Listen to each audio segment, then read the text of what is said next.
안녕하십니까. 문경 한산사 용성선언 오람입니다. 주제는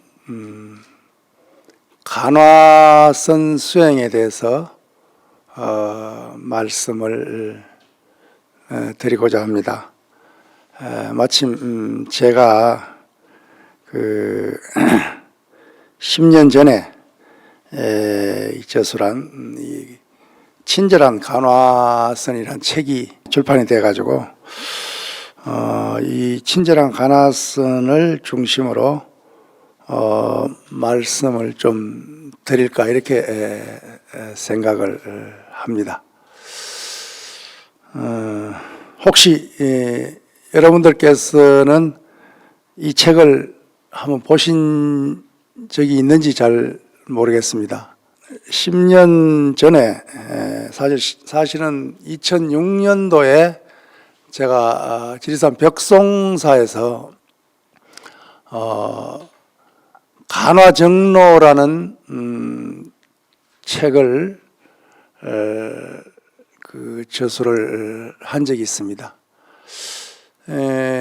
간화정로를 제가 집필할 때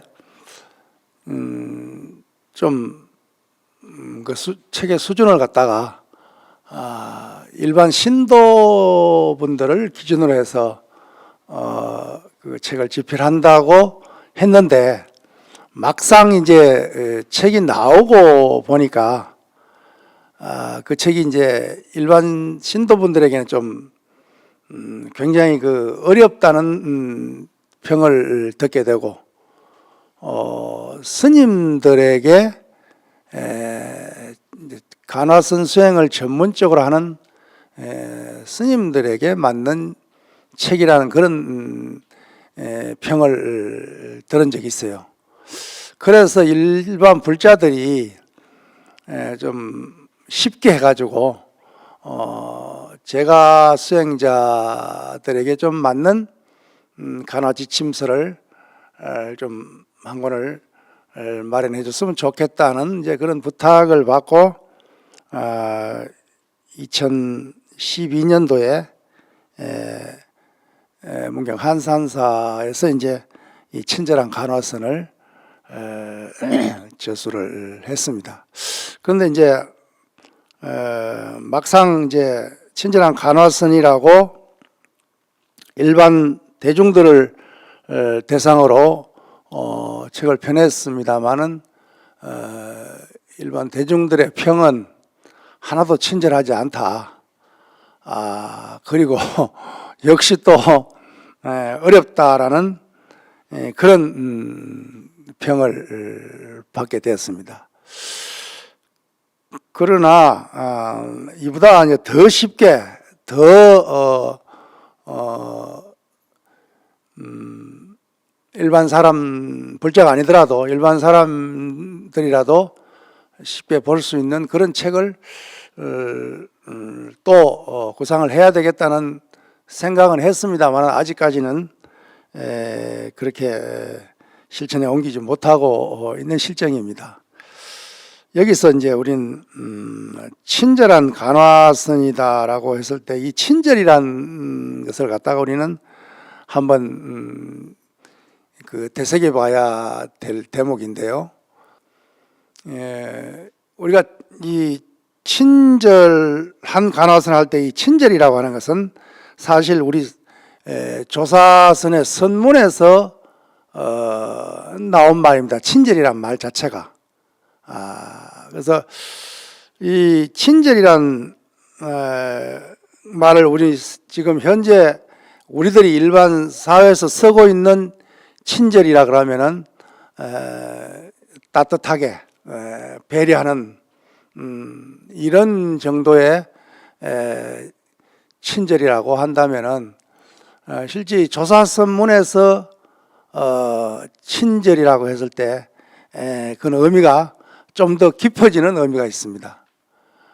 친자라고 하는 것은 보통 친할 친자라고 말하지만은 우리 이 한국 전통이나 동양 전통에서는 친자가 친하다는 의미를 넘어서 가지고 몸소 직접 온몸을 다해서 뭐 온정성을 다해서 뭐 이런 의미가 들어가 있습니다. 이제 쉽게 말하면 친히 이렇게 납셨다, 뭐 친히 오셨다, 뭐 이런 말을 우리가 쓰지 않습니까?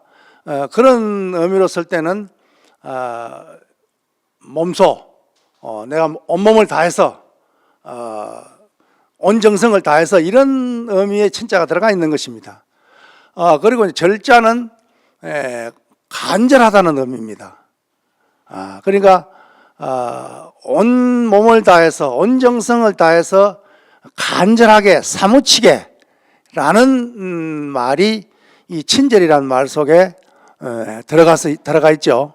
그렇기 때문에 조사선문에서 말하는 친절은 안의 친절과 밖의 친절로 구분해서 이야기를 합니다. 그러면 안의 친절은 당연히 뭐겠어요? 우리가 그 수행을 통해서 깨달음을 성취해서 열반을 증득한다고 하는 그런 의미의 수행적인 의미에서 친절인 것입니다.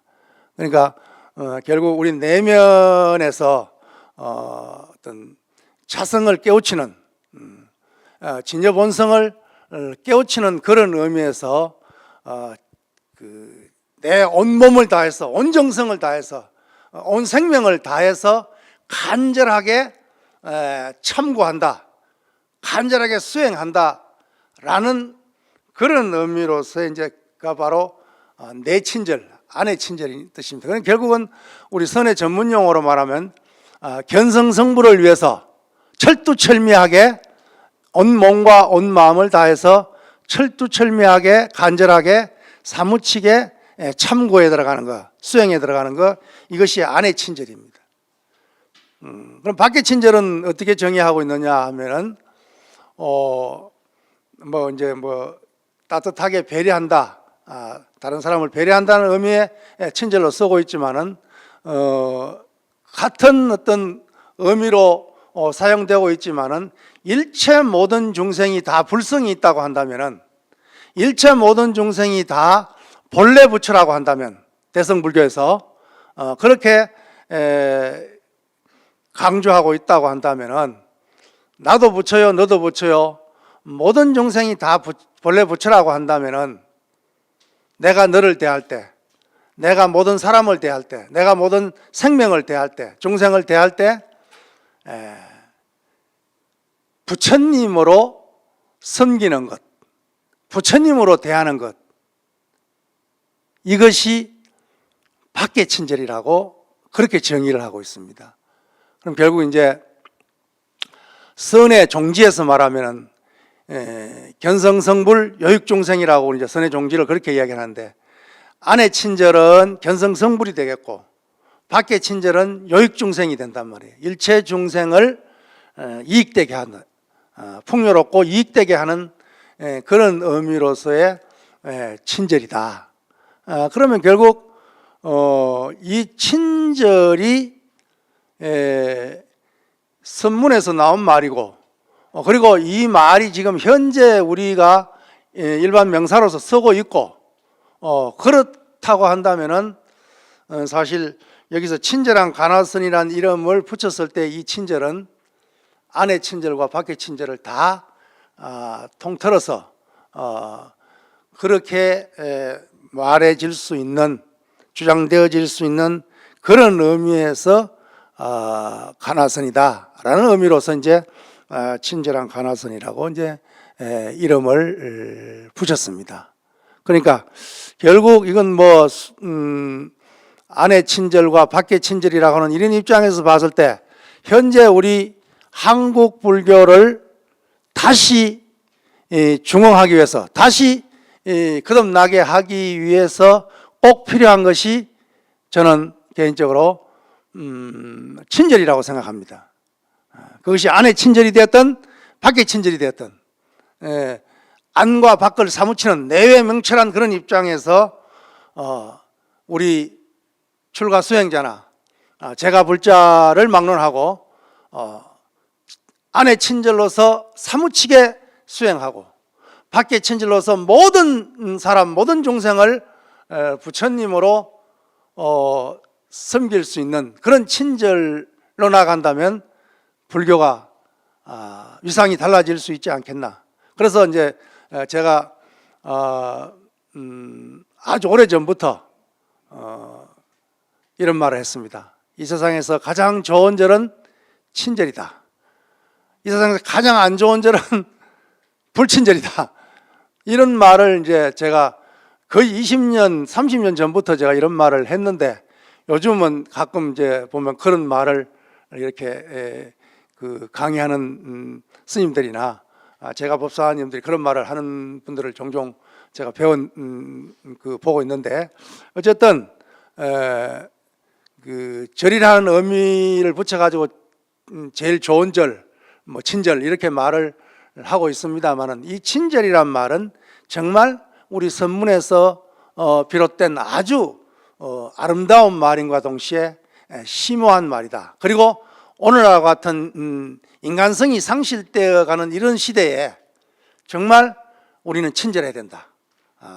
내적으로 친절해야 되고 밖으로 친절해야 되는 이것이 저는 뭐 친절한 간화선이라는 어떤 책 제목으로서의 친절을 이야기하고 있지만 그러나 넓게 말한다면 오늘날 우리 수행자들이 불자들이 정말 친절해야 된다. 우리 친절 그러면 아까 얘기했지만 밖으로의 친절 모든 부처님을 모든 중생을 다 부처님으로 섬기게 되면 이건 뭐 일반적으로 말하는 친절을 훨씬 넘어서는 그런 친절이죠.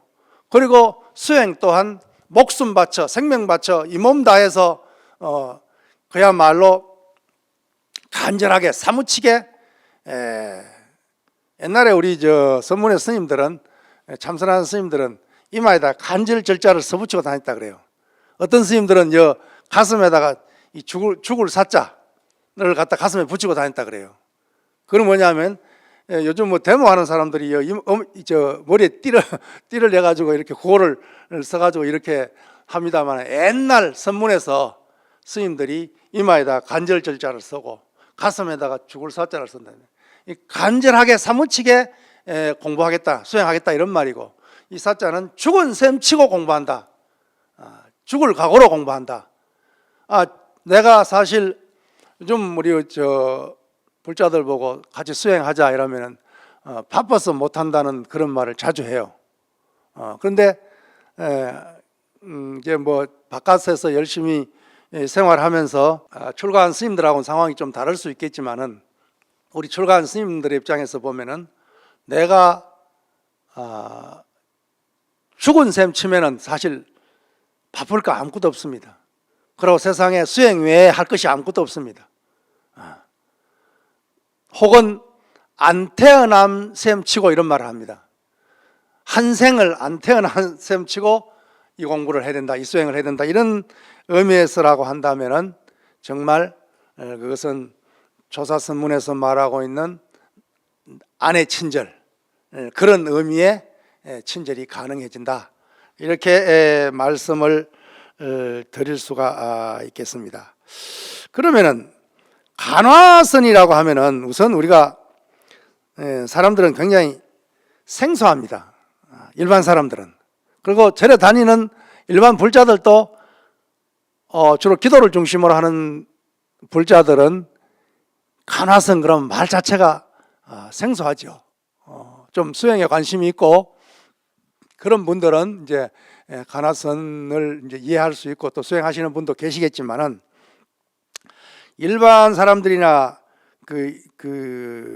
어떤 기도를 중심으로 하는 그런 분들은 사실 간화선 이 자체가 굉장히 생소한데 우리 선문에서도 사실 중국에서 대선사로부터 이제 간화선이 집대성 되면서 전문 어떤 용어로서 간화선이란 말을 쓰고 있지만 우리 한국 선문에서는 간화선이란 말과 동시에 주로 많이 쓰는 말이 화두선입니다. 화두선이란 말을 많이 씁니다. 이게 요즘 우리 시대에도 일반 사람들도 우리 간화선에서의 어떤 화두라고 하는 그 의미의 본령을 잘 이해 못하는 사람들도 일반적으로 이 시대의 화두다, 우리의 화두다, 우리만의 어떤 화두가 무엇이다, 이런 화두란 말을 잘 씁니다. 사실 이건 문제의식이라는 뜻으로 이제 쓰는 말이죠. 실제로 화두는 문제의식이 맞습니다. 그래서 선문답을 통해서 주어진 어떤 공안을 가지고 그 공안을 문제시함으로부터 이제 의심이 돈발이 돼 가지고 거기서 이제 간화가 이루어지기 때문에, 그 간화라고 했을 때 그 간자는 볼간자를 씁니다. 화두를 본다는 의미인데, 사실 화두를 본다는 그 의미의 간자지만 그 간자는 참고한다는 뜻입니다. 일심으로, 일념으로 궁구해서 뚫고 들어간다는 의미로 참구라는 말을 쓰죠. 참구한다는 그런 의미로서 볼간자를 쓰고 있다는 것을 이해해야 되고, 그리고 이 화자는 화두를 의미합니다. 우리가 화두라고 했을 때 이 화두의 정의를 어떻게 할 것인가에 대해서는 일반적인 학술적인 어떤 의미로서의 화두의 정의는 부처님이나 조사 스님들께서 선문답을 통해서 어떤 공안을 제시했을 때 그 문장 전체를 갖다가 한 문장 전체를 갖다가 어떤 문제를 제시했을 때 그 문장 전체를 갖다가 우리는 공안이라고 말을 합니다. 예를 들어서 조주 묻자 공안을 이야기할 때 어떤 사람이 조주 스님에 와서 물었다. 조주 스님에게 묻기를 개에게도 불성이 있습니까? 라고 했을 때 조주 스님께서 처음에는 있다고 말을 하고 다음에 또 물었을 때 없다라고 무라고 대답하는 그 긴 문장이 나옵니다. 그 문장 전체를 우리는 선문답으로 제시되어진 선문으로, 답이 아닌 문이죠, 문제를 제시된 전체를 갖다가 우리는 공안이라고 말을 합니다. 이 공이라고 하는 것은 공공, 변할 수 없는 공공기관을 말합니다. 요즘 말하면 이제 그 시청이라든가 구청이라든가 동사무소라든가 어떤 그 문건을 우리의 어떤 그 주민등록상의 어떤 관계되는 어떤 호적에 관계되는 어떤 중요한 그 문건을 갖다가 공적으로 보관하는 장소라는 의미의 공자를 씁니다. 이건 그렇기 때문에 이건 함부로 사사로이 변할 수 없다는 의미가 들어가 있는 것입니다.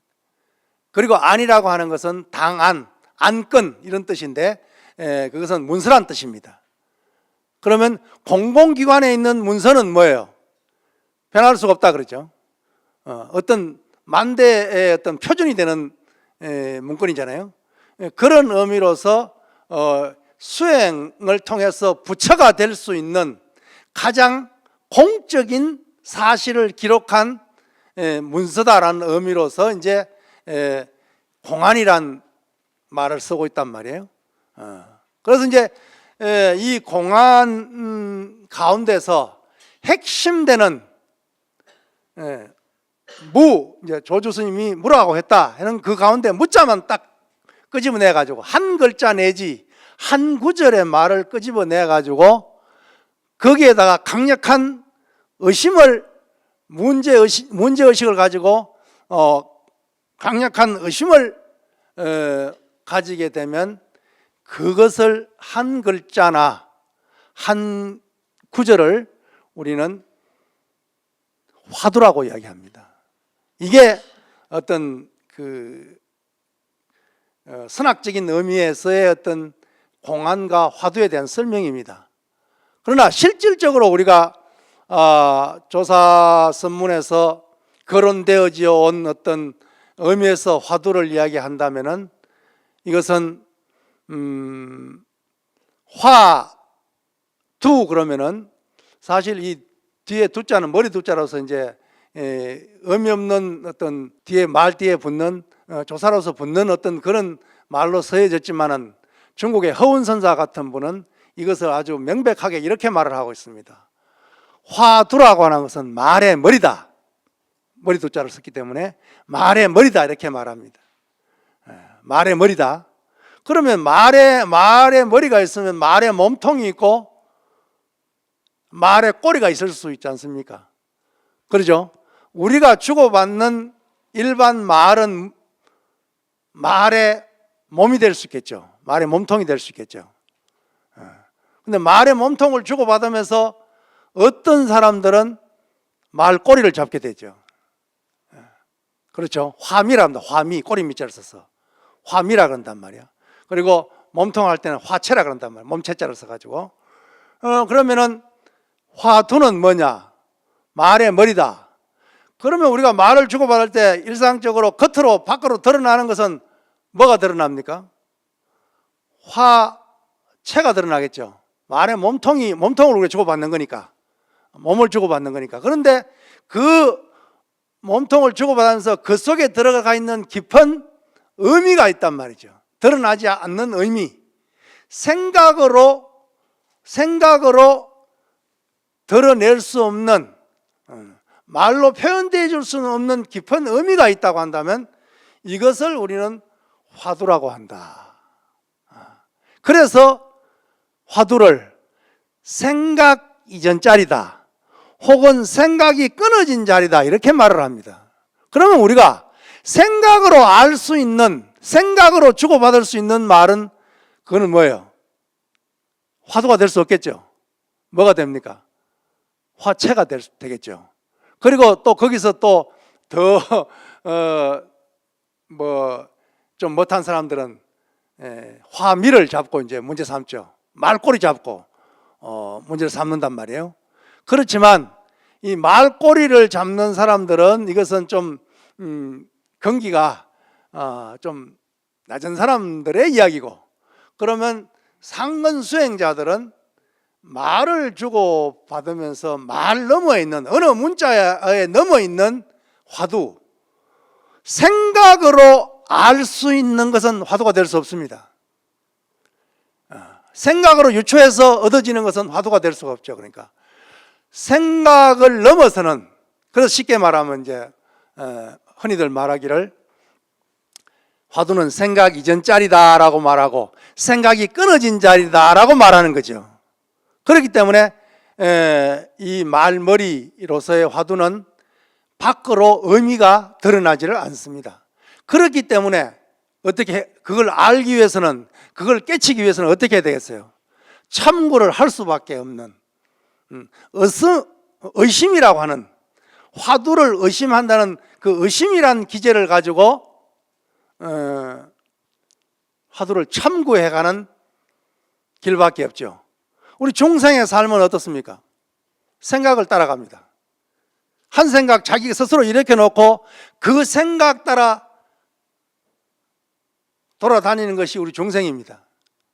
자기 스스로가 천당을 만들어 놓고 천당 따라가 가지고 즐겁다 그러고, 자기 스스로가 한 생각에 이렇게 지옥을 만들어 놓고 지옥에 들어가서 괴롭다고 하는 것이 우리 중생이란 말이죠.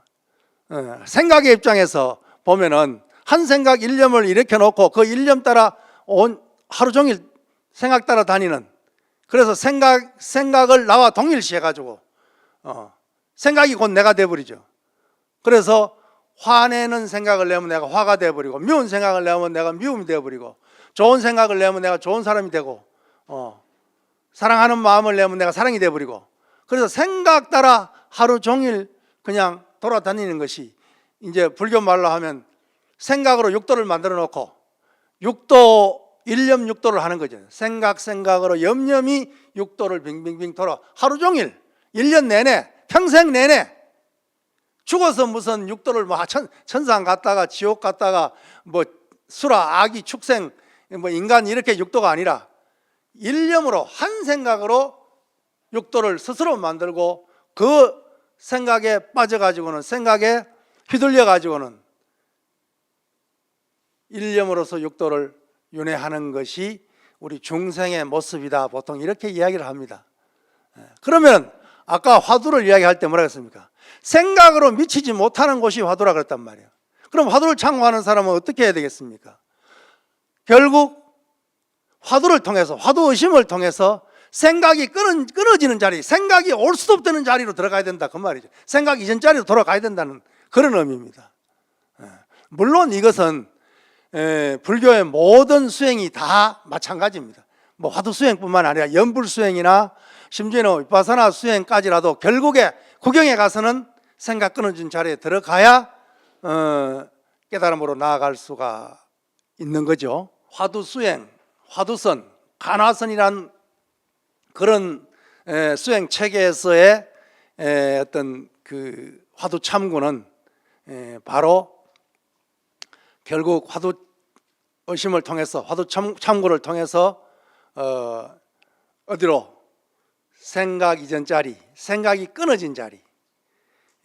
그러니까 우리의 이 생각은 내가 아무리 바른 생각을 하려고 하더라도 아뢰아식 자체가 오염되어 있는 상태이기 때문에 내가 아무리 바른 말을, 옳은 말을 한다 하더라도 이것이 깨달음의 분상에서 봐버리면 결국 번뇌 망념일 수밖에 없다고 보는 거죠. 그렇기 때문에 결국 이제 우리가 부처님이나 부처님의 경전이나 조사어록을 보면은 우리의 이 삶을 갖다가 중생의 삶을 반야신경에서만 보더라도 전도몽상이란 말이 나온다, 그죠? 전도란 말은 거꾸로 매달렸단 말이지 않습니까? 그리고 몽상이란 것은 꿈속의 일이란 말이죠. 그리고 어떤 대승 경전이 되었든 간에 경전 속에서는 우리의 중생의 이 삶을 갖다가 꿈으로 보고 있습니다. 꿈. 우리가 지금 경전식으로 이야기를 하면, 조사어록식으로 얘기하면 지금 우리는 지금 살아서 생시에 BBS에 와서 지금 오람이란 사람은 지금 말을 하고 있고, 여러분들은 지금 이 말을 들으면서 적고 있다. 나는 오늘 분명하게 깨어서 이렇게 하고 이런 행위를 하고 있다 이러지만은 부처님 경전이나 조사어록에서 보면 중생의 살림살이는 꿈속의 일이다라고, 지금 꿈속에 지금 우리가 여기 와가지고 BBS 와서 지금 강의를 듣고 있다, 이렇게 정의를 내릴 수 있단 말이에요. 그러면 왜 이 꿈인데 우리는 꿈인 줄 모르느냐? 여러분들 보고 지금 꿈이라 그러면 선생님 이것이 혹시 꿈입니까? 말할 수도 있잖아요, 그죠? 그런데 그러면 조사어록이나 경전에서 말하기로, 왜 꿈인데 그러면 꿈인 줄 모르느냐? 꿈속에 있기 때문에. 꿈인 줄 알 수 있으려고 한다면 꿈 밖으로 나와야 됩니다. 꿈을 깨야 됩니다. 꿈을 깨야 꿈이었구나 라고 알 수 있듯이 꿈속에 있는 사람은 꿈인 줄 모릅니다. 그래서 부처님이나 조사 스님들은 수행을 통해서 깨달음을 얻어서 생사해탈해서 열반을 성취하는 걸 가지고 꿈 깨라 라고 일러주고 있는 것입니다. 그러면 꿈속에서 우리가 아무리 착한 일을 하고 아무리 악한 일을 했다 하더라도 꿈속에서는 분명히 그 천당과 지옥이 있을 수 있지만, 그렇지 않습니까? 착한 일을 하면 상을 받고 악한 일을 하면 벌을 받죠. 그 꿈속의 일입니다.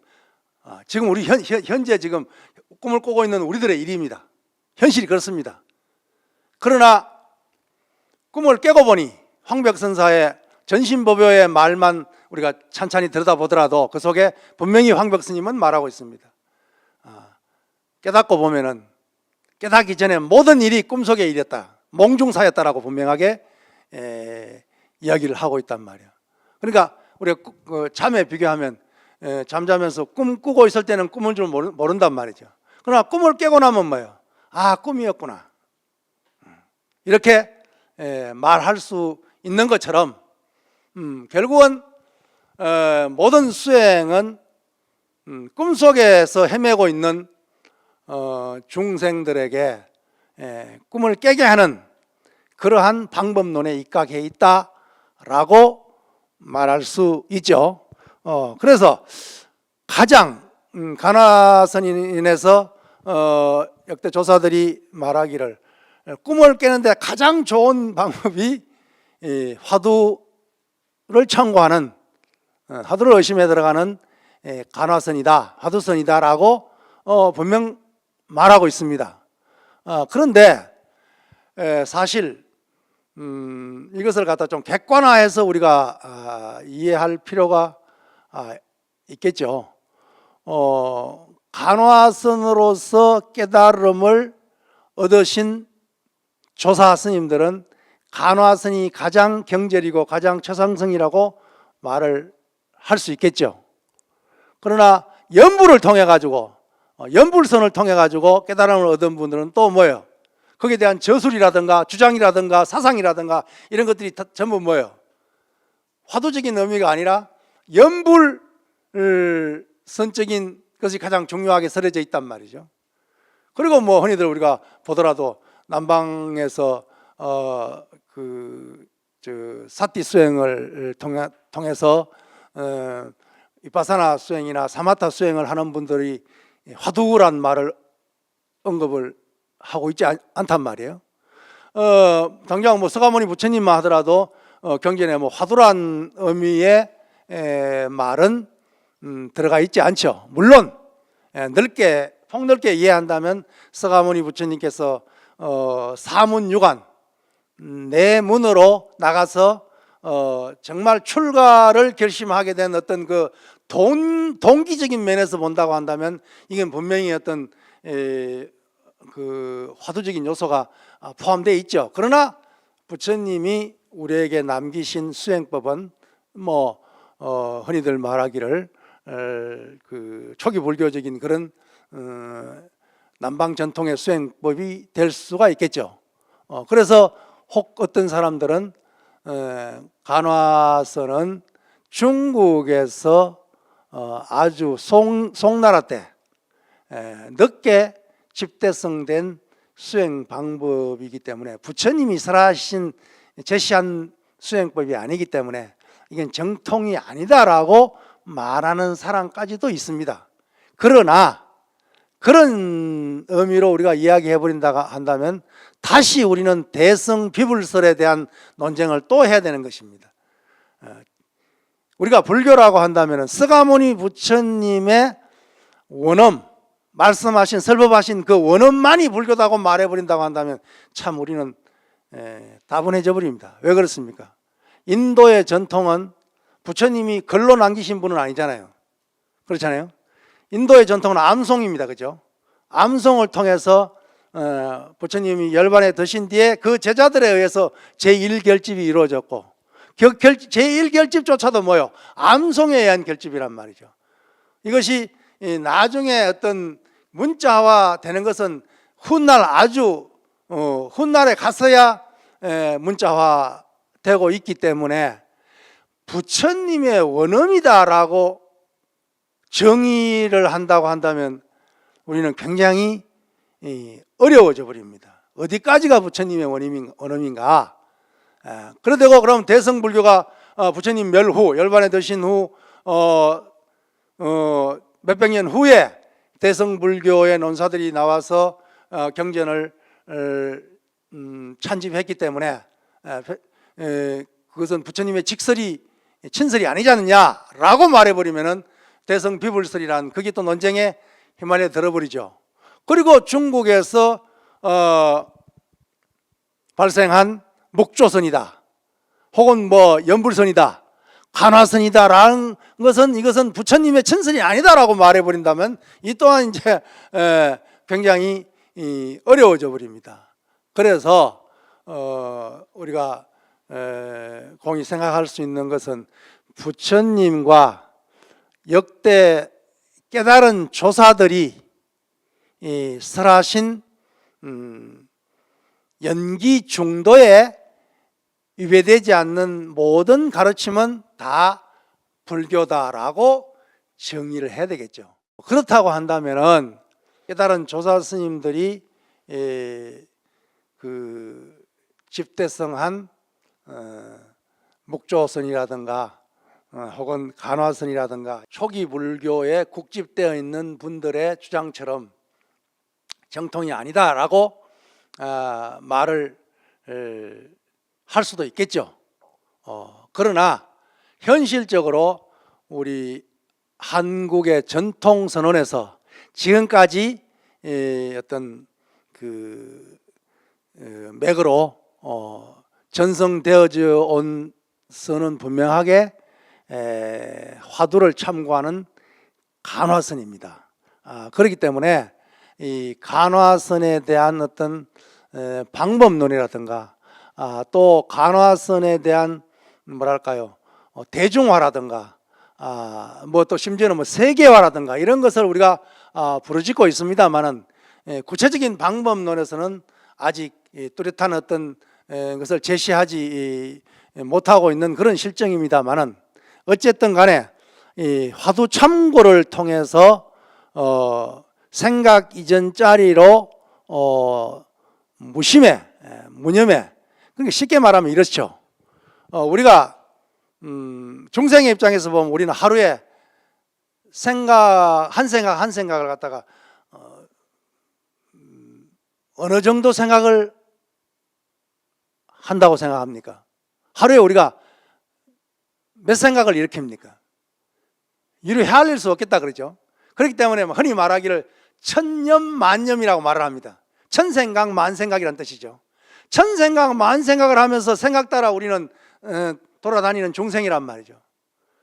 그러면은 수행자가 되기 위해서는, 특히 참선 수행자가 되기 위해서는 어떻게 되겠습니까? 생각 따라가는 것이 아니라 생각의 주체로서, 생각의 주인공으로서 생각을 돌이킬 줄 알아야 된다는 것이죠. 이것을 달마 스님의 말로 옮기면은 반조라 그럽니다. 이걸 흔히 말해 회광반조란 말을 쓰죠. 혹은 일념반조란 말을 씁니다. 한 생각을 돌이켜 비춘다는 이 말입니다. 한 생각을 따라가지 않고 생각을 일으키는, 생각이 일어난 그 자리, 생각 없는 자리에서 일어났으니까 일어난 그 자리로 돌이켜 비춘다는 뜻이에요. 그래서 반조란 말을 씁니다. 돌이킬 반자에다가 빛을 조자를 씁니다. 그래서 회광이라고 해서 이제 뭐 빛을 돌이킨다는 그런 뜻인데, 빛은 여기서 빛은 어떤 생각이 어떤 빛 광명에서 나온 것이니까 생각을 빛으로 환원해서 생각을 돌이켜서 생각을 늘 이제 중생들은 밖으로 향해서 생각 따라 이제 흘러가 버리니까. 그런데 생각 따라가지 않고 생각을 돌이켜서 생각 이전 자리를 비춘단 말이지. 이걸 우리는 달마선의 핵심 가르침이 바로 이 반조입니다. 그래서 달마선을 혹자는 반조선이다 이렇게 말을 합니다. 반조, 모든 수행은 사실 반조로부터 시작하는 것이죠. 생각 따라가 버리면 이건 천년만년 천생각 만생각으로 그냥 육도윤회로서 끊임없이 생사윤회하는 중생이니까 이 생각을 벗어나서 생각 이전자로 들어가서 무념무심을 깨달아 가지고 열반을 성취하기 위해서는 분명하게 생각을 따라가서는 안 됩니다. 그러면 생각을 돌이켜야 되겠죠. 반조를 해야 되겠죠. 그럼 수행자는 생각을 반조한다. 그럼 반조하게 되면 어떻게 되겠습니까? 천생각 만생각이 하나로 모아지겠죠. 하나로 모아지는 걸 갖다가 우리는 일념이라고 합니다. 한 생각이란 한 생각 개별적인 의미로서 일념이란 말을 쓰기도 하지만 여기서 한 생각은 뭐예요? 여러 생각 갈래로 갈라진 이 생각이 하나로 모아진다는 의미로서 일념입니다. 이 일념이 되는 것을 갖다가 우리는 삼매라고 합니다. 화두삼매라고 보통 그럴까요? 연불삼매, 화두삼매 이렇게 말을 합니다. 아미타불이라는 연불을 해가지고 관세음보살이라는 연불을 해가지고 일념으로 쭉 한 시간 동안 우리가 생각을 굴리려면 얼마나 많은 생각을 굴리겠어요. 그러나 한 시간 동안 아미타불 관세음보살이라는 연불로서 쭉 그냥 일념으로 쭉 나가버렸단 말이에요. 아니면 화두 일념으로서 이 먹고라는 화두로, 무자 화두로 혹은 만법기일이라는 화두로 화두 일념으로 쭉 나가버렸다. 그러면은 당연히 화두 삼매, 화두 일념이 되겠죠. 거기에서 일념마저 끊어져 가지고 무념 혹은 무심이 되어버린다고 한다면은 여기서는 이제 화두를 처음 참고할 때 우리는 조작하죠. 주작이란 말을 쓰는데 이제 주작이란 말은 결국 조작이라는 뜻인데 내가 억지로 화두 의심을 반복한다는 뜻입니다. 여러분 혹시 화두 참고를 해본 분 계시겠습니다만은 화두를 참고하는 그 의심이 순일하게 일념으로 참고가 안 된단 말이죠. 그렇기 때문에 끊임없이 반복적으로 화두 참고하는 연불도 마찬가지입니다. 아미타불이란 연불을 남아미타불을 한다면은 남아미타불 혹은 아미타불이란 연불이 내가 의도적으로 한단 말이에요. 처음에는 의도적으로 하는 것이죠. 의도적으로 계속 반복하다 보면은 어느 순간에 뭐예요? 저절로 될 때가 거기가 제1경절입니다. 경절이란 말로 갖다가 이제 쉬운 말로 하면 제1단계입니다. 그러니까 의도적으로 하던 것이 내가 의도하지 않았는데도 화두가 승승하고 남아미타불이란 연불이 저절로 된다고 한다면 이것이 제1경절이라는 것이죠. 1단계라는 것이죠. 그래 되면은 그걸 갖다가 덕력했다. 힘을 혹은 성력이란 말을 씁니다. 아낄 성자를 써가지고 성력, 그러니까 힘을 들었다 이런 뜻이죠. 혹은 덕력, 힘을 얻었다. 얻을 덕자를 써서 힘을 얻었다, 힘을 들었다 이렇게 말을 합니다. 그러면은 이미 달마 스님의 말씀에 보면은 이런 말이죠. 외식재현하고 밖으로 모든 반연을 쉬고 모든 인연을 쉬고 외식재현하고 내심무천 안으로 마음이 헐떡거리지 않아서 심여 장벽 마음이 장벽과 같이 장벽이라는 것은 움직임이 없으니까 하나 됐다 그 말이에요. 일념이 됐다 그 말이죠. 장벽이 되면은 가히 입도라 그랬단 말이야. 도에 들어갈 수 있다라고 말할 수 있단 말이에요. 그러니까 여기서 우리가 화두를 참고해가지고 처음에는 의도적으로 화두 의심을 반복적으로 하게 되겠지만 이것을 너무나 간절하게 반복적으로 하다 보면 어느 순간에 가면은 뭐예요? 어느 순간에 가면은 저절로 내가 화두를 들려고 애를 쓰지 않는데 화두가 들리고 내가 아미타불 연불을 하려고 애를 쓰지 않는데 저절로 연불이 될 때가 되면은 가이입도 그리고 성력, 덕력이 됐기 때문에 이때부터는 이제 공부가 저절로 돼 가는 것이기 때문에 여기서는 누가 공부하라 마라, 수행하라 마라 할 필요가 없겠죠.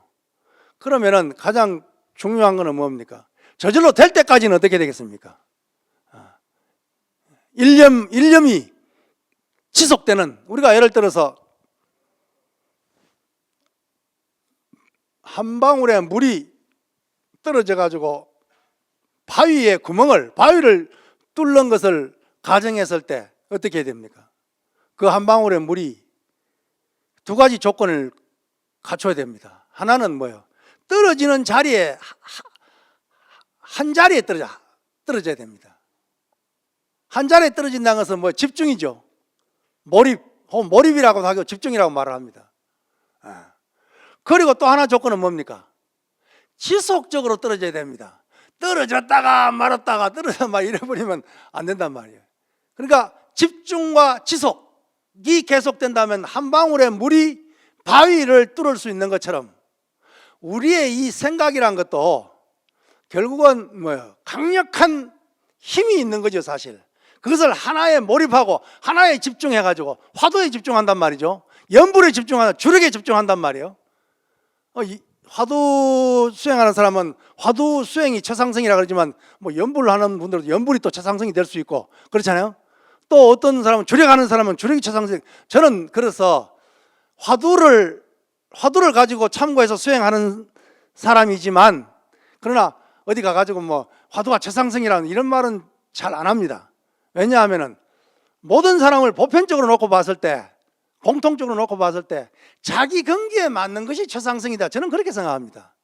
아무리 고준한 수행법이라도 자기인데 맞지 않으면은 그거는 최상승이 될 수 없는 거죠.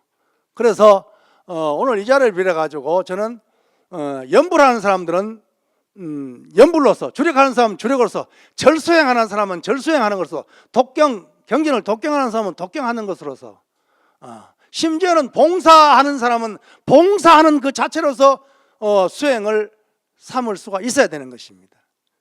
다 최상승이 될 수 있다는 거죠. 어떻게 하든지 간에 그것이 인위적으로, 의도적으로, 조작적으로 처음에는 잘 안 되니까 그렇게 수천만 년 되풀이되어 온 이 업식을 갖다가 바꾸려면은 반복을 안 할 수가 없겠죠. 결국 초기 수행은 반복입니다. 반복할 수밖에 없습니다. 보통 수행하는 사람, 선생님 화두가 잘 안 됩니다. 뭐 연불이 잘 안 됩니다. 이런 사람들이 수도 없이 말합니다. 그것은 결국 안 되는 것이 공부입니다. 엄격히 말하면 벌써 잘 되면 그건 공부라 할 것이 없습니다. 힘을 얻어버렸는데 그렇잖아요. 공부가 안 된다 할 때 그때가 공부가 잘 되고 있다는 사실을 안다면 중요한 것은 뭐예요? 계속 노력하면서 반복적으로 지속적으로 물이 떨어져줘야 바위가 뚫리는 것처럼 놓지 않고. 그래서 고봉원묘 스님께서는 선요란 책을 통해서 화두를 수행하는 납자들에게 어떤 수행의 어떤 방법과 수행의 과정을 이렇게 설명하고 있습니다. 80 먹은 노인이 폭류처럼 흐르는 개울에, 그것도 물살을 거슬러 가지고, 물살의 방향이 아니고 물살을 거슬러 가지고 위로 구멍난 쇠로 된 배, 쇠로 된 배는 좀 무겁겠죠, 그러죠? 그리고 근데도 구멍이 났다면 구멍이 나가 물이 샌다는 뜻이죠. 그 나이가 80이에요. 80 먹은 노인이 쇠로 된 구멍난 배를 물살이 거센 개울을 거슬러서 노를 저 가는 거와 같다 그랬단 말이에요. 자, 요즘 뭐 80연세 드신 분들도 힘이 정정하신 분도 계시지만 옛날에 고봉원묘 스님 당시에 80이면은 뭐 그냥 80 사는 사람이 없습니다. 그냥 뭐 송장이라고 봐야 될 정도지. 그냥 그런 분이 구멍난 쇠로 된 배, 얼마나 무겁습니까? 무거운 배를 구멍이 나가 물이 새는데 그걸 물살이 센 데다가 노를 저으면, 한 번 저으면은 앞으로 나가겠습니까? 뒤로 밀려나겠습니까? 말 좀 해보소. 당연히 뒤로 밀려나겠죠. 한 번 저으면 저만큼 뒤로 밀려나고, 두 번 저으면 두 번 저은 만큼 뒤로 밀려나고, 그렇게 끊임없이 밀려나더라도 중요한 것은 이 손이 부르트고 손이 피가 나고 손이 뼈가 앙상이 드러나더라도 이 노 젓는 것을 놓지 않으면은 어느 순간인가 물살의 방향이 바뀔 것이다 라고 말하고 있습니다. 이게 중요한 겁니다. 그럼 우리는 보통 공부를 하게 되면 공부한 만큼 진보가 있기를 바라잖아요. 공부한 무슨 결과가 있기를 바라잖아요. 그런 사람 많습니다. 우리 스님들도 많아요.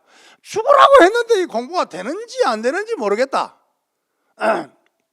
일반 불자들도 마찬가지입니다.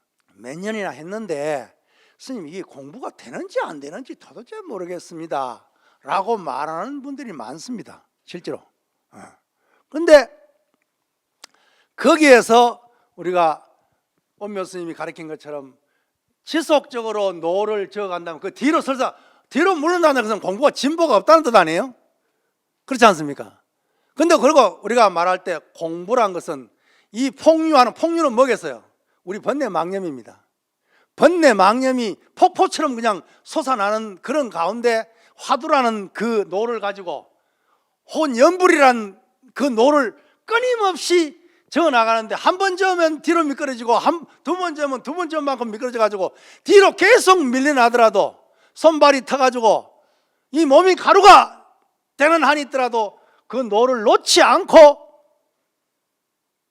전 간다면은 앞으로 나아가는 것이 아니라 물살의 방향이 바뀐다 그랬단 말이에요. 이게 중요하단 말이에요. 물살의 방향이 바뀌어버리면 노를 안 저어도 바다까지 갈 수 있는 거 아니에요. 그렇지 않습니까? 아까 덕력이라는 말, 성력이라는 말과 같이 연동되는 말이에요. 그렇죠? 그러면은 중요한 것은 물살이 방향이 바뀔 때까지는 할 수밖에 없는 거 아니에요. 그것도 안 하고 내가 승부를 하겠다, 도를 깨우치겠다, 생사해탈하겠다 라고 하는 사람들은 이건 도둑놈 심보란 말이지. 그렇지 않습니까? 그렇게 한다고 한다면 결국 물살의 방향이 바뀌는, 대단히 국이 바뀐다는 뜻입니다. 그러니까 깨달음의 차원은 그냥 일직선상에서 평행상에서 앞으로 나아가는 우리가 말하는 성공, 진보라는 의미가 아니라, 그래서 선문에서 말하는 향상일로라고 하는 것은 그냥 수직적으로 위로 올라간다는 의미가 아니라 뭐요? 차원이 달라진다는 의미입니다. 중생의 차원에서 뭐요? 성인의 차원, 부처의 차원으로 바꿔져 버리는 것입니다. 그럼 국이 달라져 버리는 것입니다. 천년만년의 번뇌 속에 있다가 뭐요? 일념이란 삼매 속으로 쏙 들어가 버린다 그 말입니다. 모기가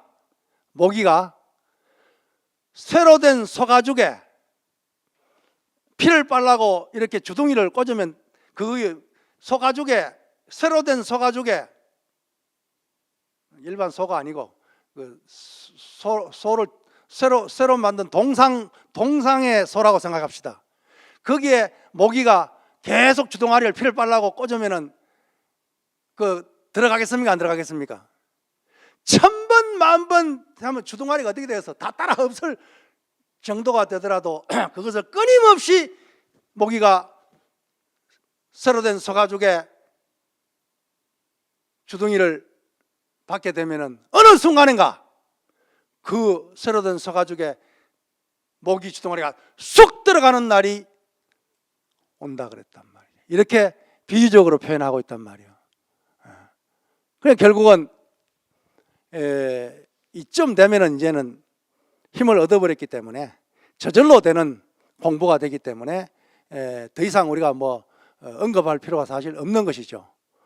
이렇게 해서 이제 간화 수행의 어떤 가장 핵심적인 이야기를 조사 선생님들은 이렇게 이야기를 하고 있습니다. 근데 이제 이 친절한 간화선에서 본다면은 사실 좀 간화선 수행에 대한 부분은 저 뒷부분에 나옵니다. 뒷부분에 나오는데 거기에 동중일려, 몽중일려, 오매일려란 말이 나옵니다. 나오는데 우리가 흔히 그 성철 스님께서 이제 이런 것을 많이 주장하셨는데, 성철 스님께서 이걸 방편으로 사실 제시한 것인데, 이 방편이 실제 실법이 돼 가지고 방편이 방편 역할을 못하는 그러한 경우가 사실 허다합니다. 이런 이야기는 사실 좀 긴 시간을 두고 이야기해야 되는 것이기 때문에 깊이 천착할 수는 없고, 잠깐 이야기한다면은 이러한 방편을 잘 활용해서 화두 수행을 해나갈 수 있다고 한다면 그 사람은 분명 생사해탈의 길로 분명하게 나아갈 수 있겠죠. 그런데 그건 이제 뒷부분에 가장 중요한 그 간화선에 대한 수행과 깨달음에 대한 부분이 나와 있습니다만은 사실 처음 우리가 간화선 수행을 하려면 사실 잘 안 되는 게 사실이죠. 어떻게 보면은 우리는 어떻게 현대인들은 너무 영악해졌다라고 할까요? 영악해졌다는 것은 뭐예요? 생각이 많아졌다는 것입니다. 생각이 많다는 것은 뭐예요? 우리가 초등학교부터 대학 교육을 받는 동안 서양식 교육을 받았기 때문에 굉장히 뭐예요? 합리적이면서 분석적인 교육을 받았기 때문에 나도 모르게 뭐예요? 세상을 분석하고 세상을 합리화하려고 하는데 젖어 있다 그 말이에요. 그런데 화두 수행은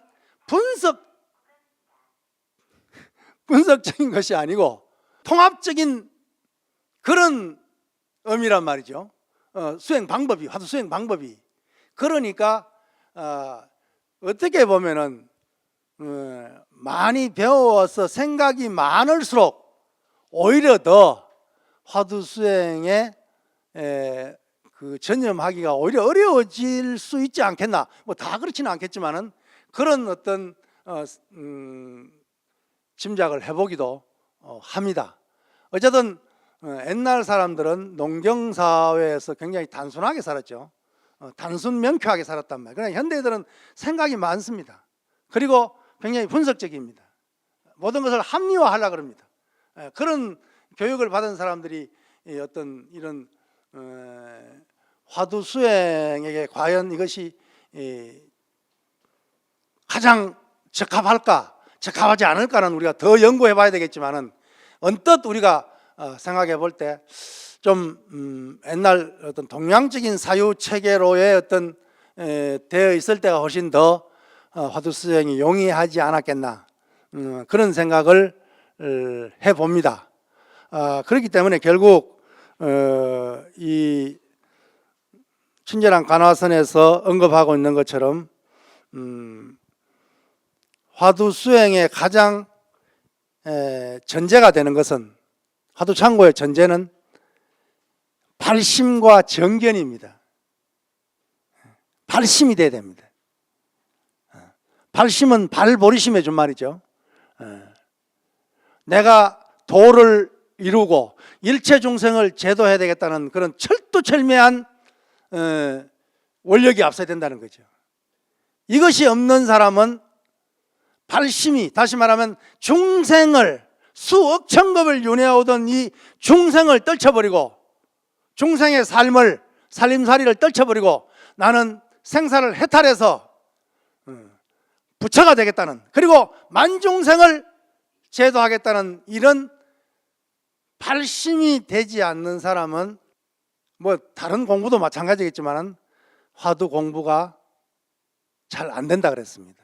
그래서 대스님이나 간화선의 종장이신 대스님이나 고봉 스님이나 박산 무의 스님이나 그 외에 많은 우리나라의 태고 스님이나 나홍 스님이나 혹은 뭐예요,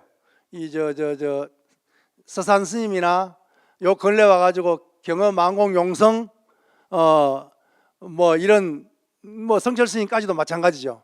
이런 간화의 대종장들이 화두 수행이 잘 되느냐 못 되느냐를 따지지 말고 발심이 됐느냐 안 됐느냐를 먼저 점검해라 이렇게 말합니다.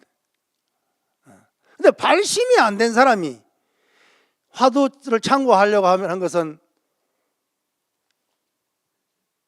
풀이 많이 우거진 산에다가 씨앗을 뿌리내서 곡식을 거두려는 것과 똑같다 이렇게 말합니다. 요즘 말로 하면은 아스팔트 위에 씨 뿌리는 것과 똑같다라고 비유할 수 있겠죠. 그러니까 간화 수행의 핵심은, 화두 수행의 핵심은, 그 전제가 되는 것이, 핵심 전제가 되는 것이 뭐냐? 바로 발심입니다. 발심이 되어야만이 이 공부가 순일하게 될 수 있다는 거죠. 해본 사람들은 아마 알 겁니다. 그래서 공부가 잘 되고 안 되는가를 따지지 말고 내가 지금 발심이 됐는가 안 됐는가, 발심을 하고 있는가 아닌가. 우리가 뭐 작심삼일이라는 말이 있다, 그죠? 안 되면 발심은 자꾸 해야 됩니다. 그리고 이제 작심삼일이라는 말 대신 발심삼일이라도 3일만이라도 계속 발심을 해야 되죠. 발심을 하려면 어떻게 되겠어요? 법문을 많이 들어야 되고, 그렇잖아요. 우리가 초기 수행 방향 문사수라 그러잖아요. 문 많이 들어라, 사 깊이 사유하라, 그리고 실참 수행을 해라, 이런 문사수의 가르침이 있듯이 많이 들어야 됩니다. 요즘 또 법문을 많이 들을 수 있는 기회가 많잖아요. 그리고 이 듣는 것만이, 귀로 듣는 것만이 듣는 것이 아니라 눈으로도 들을 수 있는 겁니다. 눈으로 보는 것도 듣는 겁니다. 책으로 보는 것도 이것도 듣는 거란 말이죠. 그래서 경전을 많이 독송하고, 그리고 법문을 많이 듣고, 도반들끼리 도담을 많이 나누고, 선문답을 많이 하고. 간화선의 사실 전제는 선문답입니다. 그럼에도 불구하고 요즘 우리 선문에 선문답이 없어져 버렸습니다. 그래서 도인이 안 나오는 것 같습니다. 뭐 숨은 도인이 뭐 많이 계시겠지만은, 드러난 도인이 잘 드러나지 않는 것은 기본적으로 선문답이 상실되어 버렸단 말이에요. 간화선 자체가 공안이란 것이 선문답에서 유출된 거란 말이죠. 그럼에도 불구하고 선원이나 제가 수행자들도 선문답이 상실되어 버렸단 말이에요. 그 전통이. 그래서 앞으로 우리는 참선 수행을 제대로 하려면 활발한 어떤 선문답이 다시 복원돼야 된다, 이렇게 말씀을 드릴 수 있죠. 선문답을 주고받으면 발심을 용이하게 할 수 있습니다. 발심이 됐다고 한다면 참고하기 전에, 화두를 참고하기 전에 먼저 정견을 확립하는 게 중요합니다. 임재 스님도 불자들이여 진정견해를 가져라, 이렇게 말합니다. 진정견해가 결국 정견입니다. 우리 초기 불교에서도 팔정도의 가장 앞이 정견이란 말이죠. 이 정견이 없이 화두 수행을 하게 되면은 수행의 장애를 너무나 많이 받게 되고, 심지어는 더 나아가지고 외도의 수행이 되어버린단 말이죠. 그렇기 때문에 반드시 발심과 정견이, 발심이 되고 정견이 확립되면 수행에는 사실 굉장히 용이하게 수행을 할 수가 있습니다. 그런데 발심도 안 된 상태에서, 정견도 수립되지 않은 상태에서 화두 하나만 들고 앉아가지고 공부를 하려니까 맨땅에 헤딩하는 식이 돼버린단 말이죠. 그리고 화두를 결택할 때 우리는 선지식에게 화두를 결택하라, 이렇게 말합니다. 선지식에게 화두를 받아라, 이런 뜻이죠. 그런데 선문에서 분명히 이렇게 말하고 있습니다. 선지식에는 두 가지 선지식이 있다. 친절에 두 가지가 있듯이 선지식은 두 가지 선지식이 있다. 안에 선지식이 있고 밖에 선지식이 있다. 우리가 선지식에게서 화두를 받아라 그러니까 좀 선문에 좀 이름 있는 큰 스님 찾아가가지고 스님 화두 하나 주십시오, 이렇게 말합니다. 그러면 대충 보고 뭐 이먹고 화두 해봐라, 뭐 무자 해봐라, 만법기일 해봐라, 간식을 해봐라, 뭐 판치생모 해봐라, 이런 식으로 말을 합니다. 그럼 그걸 이제 화두 받았다고 이제 가지고 이제 뭐 종이에서 받아오든 문자로 받아오든 말로 받아오든 그걸 가지고 화두를 참고하는데 화두가 잘 안 됩니다. 왜 그렇습니까? 바깥의 선지식에게 화두를 결택할 때 하기는 했지만은 그 방법이 잘못됐다는 것이죠. 왜? 먼저 안의 선지식에게 화두가 결택돼야 됩니다. 자기 스스로가 우주와 인생에 대한, 생사에 대한 간절한 사무침에 고민이 없다고 한다면, 문제의식이 없다고 한다면 자기 안에서 화두가 스스로 결택이 돼야 된다. 아내 선지식이. 아내 선지식 자기 자신이잖아요. 자기 자신이 아내 선지식이잖아요.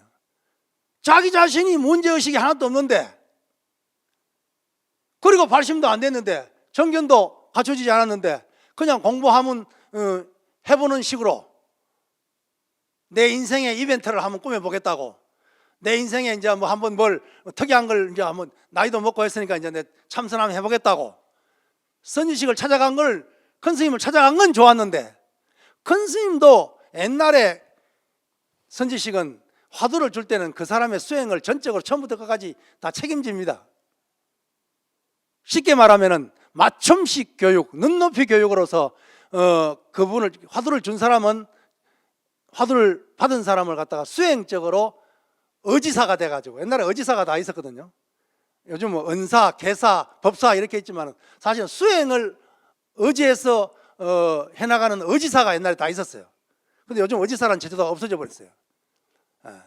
의지사가 돼가지고 그 사람을 깨우침으로 인도하는 그런 끊임없는 방편을 구사해 줬는데, 요즘 그냥 뭐 유목하면 한번 해봐라, 그걸 끝이라. 그냥 화두 하나 던져주는 걸로 끝이고, 받는 사람도 그냥 뭐 마음에 어떤 그 뭐랄까요, 깊은 어떤 아래아식에 그냥 깊이 심어가는 그런 과정이 없이 그냥 뭐 유목하면 한번 해보지 뭐 이런 식이란 말이지. 이렇게 하면은 그 화두가 과연 간절한 의심으로서 생사의 관문을 투과할 수 있겠느냐 그 말이지. 조사의 관문을 투과해서 생사해탈할 수 있겠는가? 만중생을 제도할 수 있겠는가? 어렵습니다. 안 됩니다. 그래서 화두를 결택할 때 사실 발심을 하고 정견을 가진 뒤에 이제 화두를 결택하게 되면은 안에서 자기가 문제의식이 발로가 됩니다. 그러면 이것이 제대로 된 화두 결택인가 아닌가를 갖다가 밖에 선지식에 가가지고 점검을 받는 겁니다. 그러면 밖에 선지식이 올바로 일러주면은 하나의 공안, 하나의 화두가 결택되게 되면 간절한 참고가 가능하죠. 근데 그것이 내 마음에 어떤 사무치게 다가오지 않는데, 번뇌 망령이 폭포수처럼 그냥 흘러내리는데 그 화두의 배를 띄울 수 있겠어요? 띄워지겠습니까? 이게 뭐 화두뿐만 아니라 연불도 마찬가지고 어떤 수행도 마찬가지입니다. 알아차림도 마찬가지잖아요. 번뇌가 죽을 듯이 하는데 무슨 알아차림이 가능하겠습니까? 그렇잖아요. 그러니까 이러한 입장에서 사실 화두 수행의 어떤 뭐랄까요, 전제랄까요, 그런 의미에서 발심과 정견이 세워지고 화두 결택을 안의 선지식과 밖의 선지식에 철두철미하게 화두 결택이 되어야만이 참고가 순일하게 되어질 수 있다라고 말씀을 드릴 수가 있겠습니다. 이 친절한 가나선을 보게 되면은 제가 뭐 책을 광고하는 건 절대 아닙니다. 이 굉장히 그 초심자들에게 가나선을 어떻게 수행해야 되겠다는 어떤 뭐랄까요, 제 나름대로 간절한 사무침으로 이 책을 집필했기 때문에 혹 도움이 될 수 있지 않겠나 그런 기대를 해봅니다. 짧은 시간에 이 안의 내용을 다 언급할 수 없고 뭐 중요한 부분이랄까요, 화두창고의 어떤 요긴한 부분만 살짝 말씀을 드렸습니다.